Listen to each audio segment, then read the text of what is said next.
The modulus function is written like this. That's modulus of x, or the absolute value of x.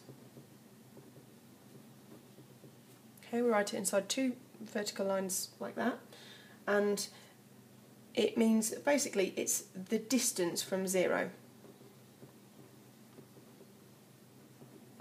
Okay, and it's always positive. Always. So, for example, the absolute value of 2, modulus of 2, is 2. And the modulus, or absolute value of minus 2, is also 2. So, it's saying that you are a distance of 2 away from 0.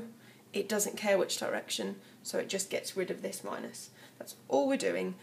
The modulus function is just getting rid of minuses, pretty much, although there is some other stuff that we can do with it. So if we were to, for example, sketch some graphs, I'm looking at example B4 on page 25, I think it is, and it's to do with sketching graphs. So we're going to have a look at how we can sketch graphs that have been transformed with the modulus function.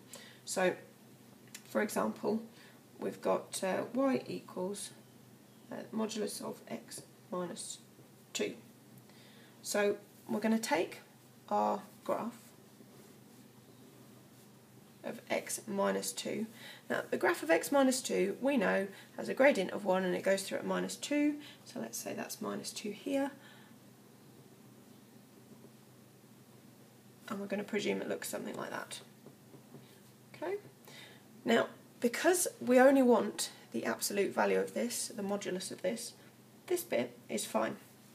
But these bits would all give us negative values at the moment, so what we need to do is we need to change the sign of those values and have their distance from 0. So bearing in mind that this is the line where y is equal to 0, we're going to reflect in that line. So if it's that distance from a line here, it's going to be up here, and so on. So something along those lines, we're just going to take the bits that were underneath the line, the x-axis, and reflect them in the x-axis to put them up there.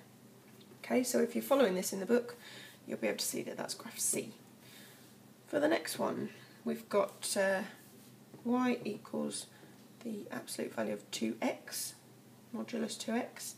So we're going to have a look again at this graph. So we know that the graph of 2x has a gradient of 2 and goes through at 0, so we can do this part. But here we can't have these values because they're negative, so we're going to reflect them again in the axis, something like that, and you should be able to see that that one is F in the book if you're following along. We'll do over here, we'll just write little. If we're doing y equals the absolute value of x plus 5, then we know that it has a gradient of 1, goes through at 5, so let's say that's 5 here. We're alright with that part. We're alright, in fact, with this part. It's just when it hits here, we don't want that, we want to reflect it, so it's going to go up like that. So we're looking at graph B there. Next part, y equals 1 over x, but the modulus of it. So looking at the graph of y as 1 over x, that goes like this, and it also goes like this, but all of those values, because they are below the x-axis, are no good to us, so we're going to have to reflect it. So it's going to end up looking like that, which is graph E. Next one, if we're doing y is equal to the absolute value of x squared plus 3, then here's where it gets a little bit interesting looking, because our value, in fact it's not plus 3, sorry, it's minus 3 in the book, otherwise this won't make sense if you're following. The graph's going to look like the x squared would be the parabola, and because it's been translated, then we're actually taking it down here. So we're going to presume it goes through at -3. So it's going to go something like, and I'm just going to dot this bit, because obviously we can't have those values. So what we're then going to have to do is reflect that in the x-axis again, so you actually get this nice little bouncy bit in the middle, which is graph A. And the final one we're going to look at is f, which is y is equal to the absolute value of x cubed minus x. So we're going to, if you are following in the book, then you'll be able to see which graph it is, because it's the only one that's left. But to give you an idea of what it does, the graph goes down here.